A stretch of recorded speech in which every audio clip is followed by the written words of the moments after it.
Radio Publique Africaine.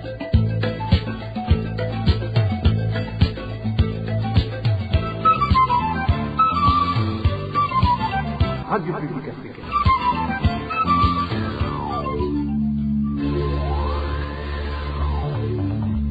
Ni umwanya w'amakuru mu Kirundi. Mukaba muyashikirizwa na Josiane Muzaneza. Amakuru yo kuri w'Imana igenekerezo rya 30 umwaka wa 2022 agizwe n'izi nkuru zikurikira.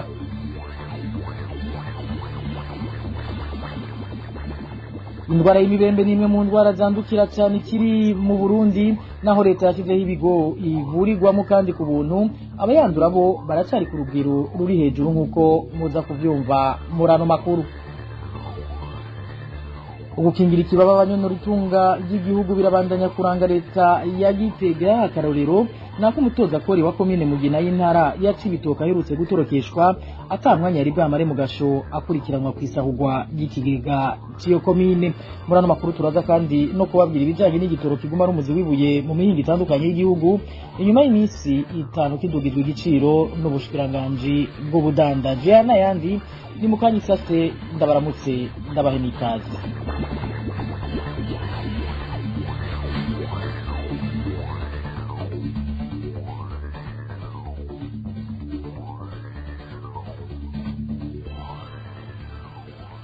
Ndasubiye kubaramutsa. Dore n'amakuru yavugwa mu mutekano, aho hari ikiziga c'umuntu w'umukenyezi catowe mu gatondo ko kuri w'Imana mu gacimbiri Buhomba, zone Maramvya, komine Mutimbuzi, intara ya Bujumbura.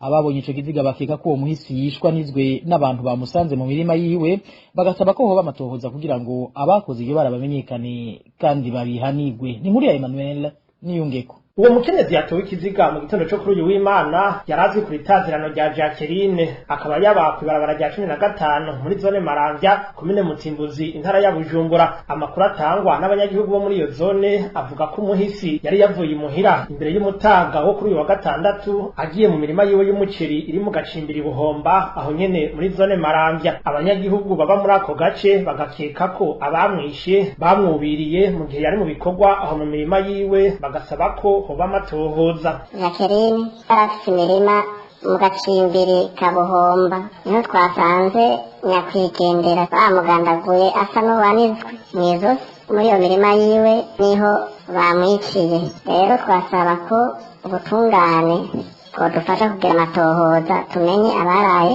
bakoze iryo bara. Uruganda rwa RP yarubajije Gaston Singora, umukuru wa zone Maramvya, kubijanye n'iyo nkuru. Yatwishuye ko uyu mukenyezi yoba yahitanywe n'indwara yaramaze igihe agendana, ariko naho biri uko bamwe mu banyagihugu bavuga ko amatati y'amatongo yoba ariyo ntandaro y'urwo rupfu. Amasoko yacu aho muri zone Maramvya avuga ko ico kiziga cahavuye gikurwa muri ico kibanza ku itegeko ry'umukuru w'iyo zone nyene ya Maramvya, kijanwa mu buruhukiro bwa bimwe mu bitaro byo mu gisagara ca Bujumbura. Emmanuel Niyungeko. Tukivuga ibijanye n'umutekano nyene, intambara zaraye zisubiriye gusutama hagati y'abasirikare b'u Burundi bafadikanije n'imbonerakure mu misozi miremire y'igihugu c'intwaro rusangi ya Kongo.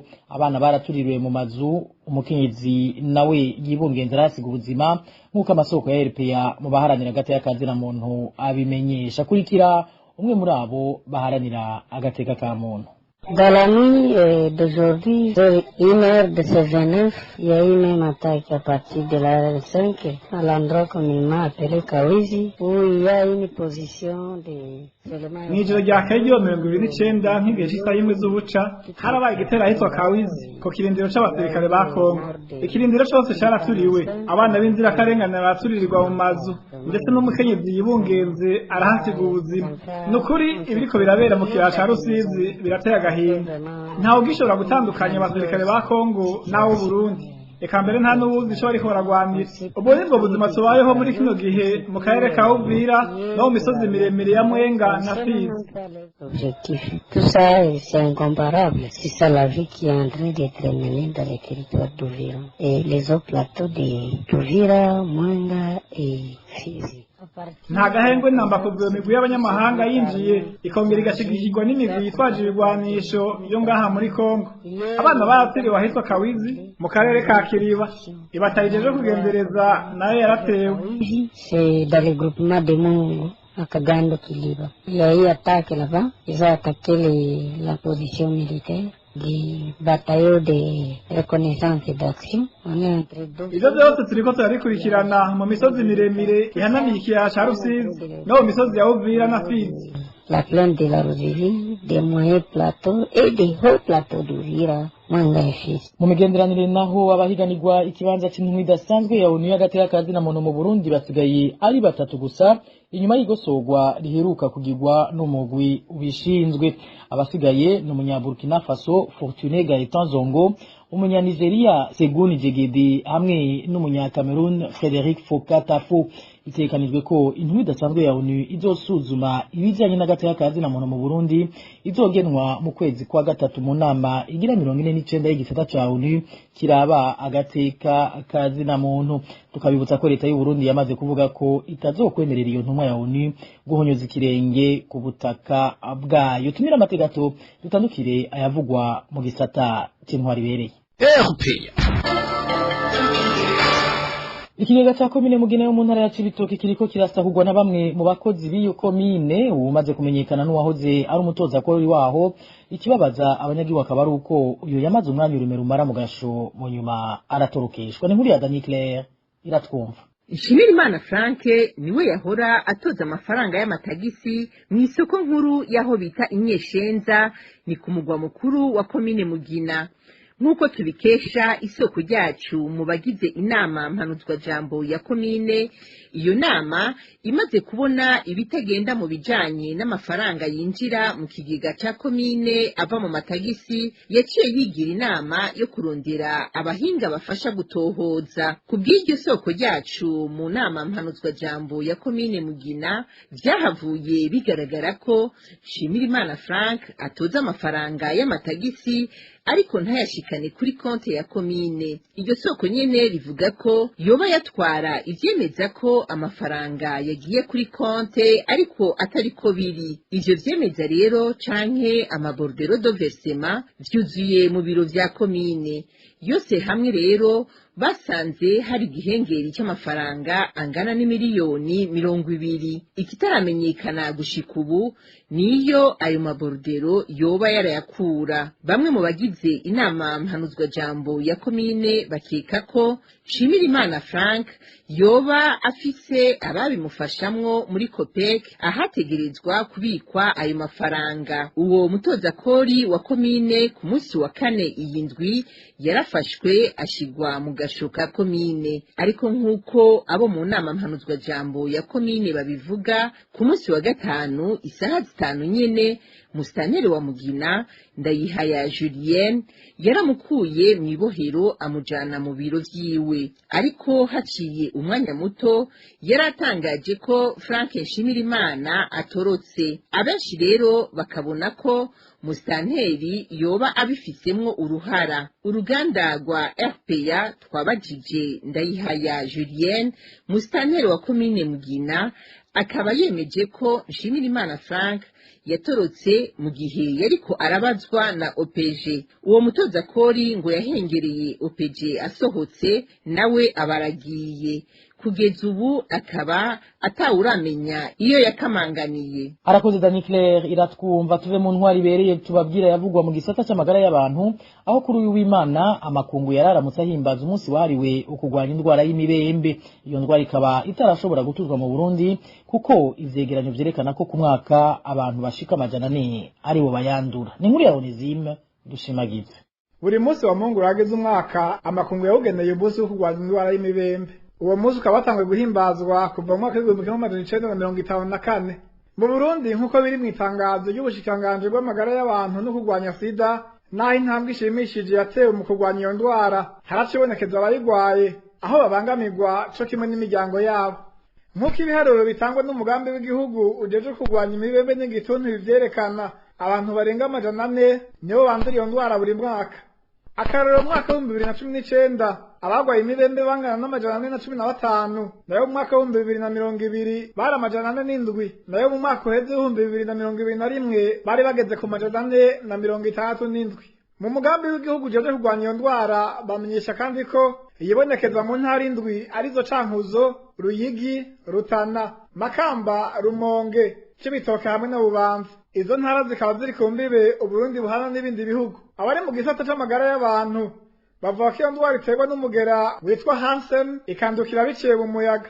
Ibimenyetso vya mbere vyayo akaba ari amabara ku mubiri. Iyo umugwayi atavye kwivuza agacika amano n'intoke. Naho biruko indwara y'imibembe iravurwa igakira neza iyo umuntu yivuje hakiri kare.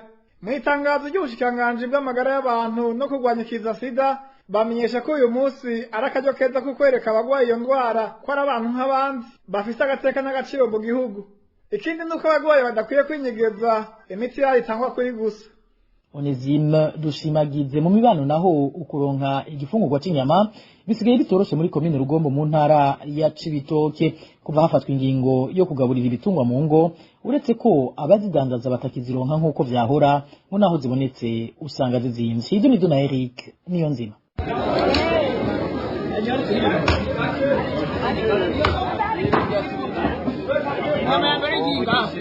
Aha turi neza na neza mu kaguriro ko muri komine Rugombo, abanyagihugu baho bavuga ko bitakicoroshe kuronka igifungurwa c'inyama. Abanyagihugu bakavuga ko ahanini biva ku ngingo ya leta ibuza aborozi guturutsa ibitungwa vyabo. Muri kino gihe niyo bishitse izo nyama zikaboneka aho mu isoko mu Rugombo zimara kanya isasi. Uyu munyagihugu waho aravyigana. Inyama zarabuze, inyama zova he? Ko nta muntu agitunze nka 10, nta muntu agitunze hene 20, nimwe zibiri. Nazumva umwe bica bitanga ko cubamuke. Inyama zarabuze nko mu Rugombo, isoko mu Rugombo, isoko abaga inka 8, 9, 10 itandatu gusa waga inka zibiri nabwo niko kubura nka zisi amasaha make zikaba ziheze bajya niyo ngurarosa amafaranga 5 ujya kugura akanyama ibikibaho bisakura ayo munsi hari inyama nyine bakazikana mu kibanda uhari nta hene zikira nshaho zakomenya inyama hene mu Rugombo yego nibuka niko kukonya n'inyama zarabuze vuba yenge ngo bayifashe bihe mu kibazo nta nyama zihari. Iruhande y'ivyo abihereza igifungurwa c'inyama mu ntara ya Cibitoke bavuga ko n'ibiciro bitasigaye inyuma ahatari hake bagiye barongera ko amafaranga 1000 n'arenga ku kilo c'inyama. Azizimba usanga abantu barikora dore bakazibura utamenyekana nko mabusheri cyane mu isoko mu mabusheri naho bahora icera bacasha ku 1000 abagurisha umuntu bacagurisha icera babishitsa cyangwa 10 abagurisha 10 cyangwa 11 n'abagurisha 12 nyama no kozimeza. Tubibutse ko itegeko ryerekeye kudaturutsa ibitungwa no kubigaburira mu ruhongore ryatowe mwaka wa 2018 mu nyuma yiza gushikwa mu ngiro muri Gitugutu umwaka wa 2021 aho kuva rigishikwaho gushika ubu abatari bake mu borozi ritigeze ribanyura kuko benshi muri bo bahavuye bagurisha ibitungwa vyabo kuko batari bagishoboye kugaburira ivyo bitungwa vyabo mu ruhongore. Arakoze Eric Niyonzima. Tuve mu Cibitoke tuje mu buraruko bw'igihugu aho haheze amezi arenga 3 havugwa ubukene bw'igitoro cyo mu bwoko bwa essence mu ntara za Kirundo na Muyinga. Nikibonetse kimara umwanya rumera kuri Magendo naho kikagugwa igiciro c'umurengera. Ni nkuru ya Elvis niyo mwongera.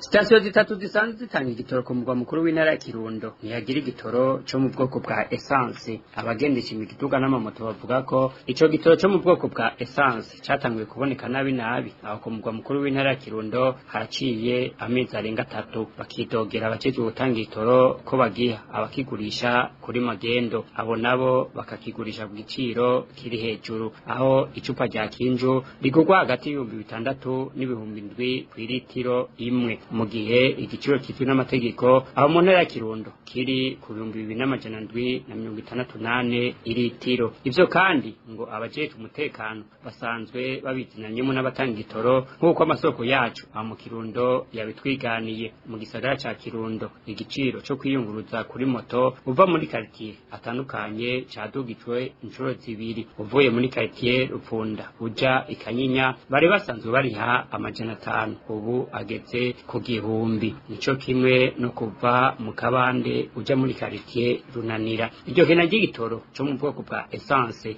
kiravugwa no mu ntara ya Muyinga. Ikibonetse naho nyene kiboneka kuri Magendo hagati y'amahera 7,000 n'ibihumbi 8 igicupa ca kinjo, mu gihe aho i Muyinga igiciro ca essence kizwe n'amategeko kiri ku 2,766. Bamwe mu bagendesha imiduga n'amamoto bashimye kuzibika imuhira. Abanyagihugu bo mu ntara za Kirundo na Muyinga bavuga ko mu gihe leta itotorera inyishu ico kibazo n'ibiciro vy'ibiribwa bishobora kuduga.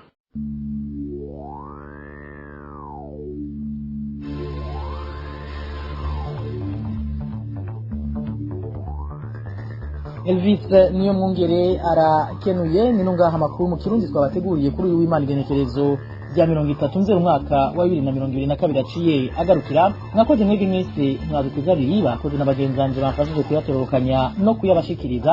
Josiane Muzaneza mwaye kumwe kuri mikro nkabanda bikebanuye ndabikuriza kururanirwa mu banyu no mu byanyu. Imana ibanza nirinde Burundi n'abarundi nangutaha.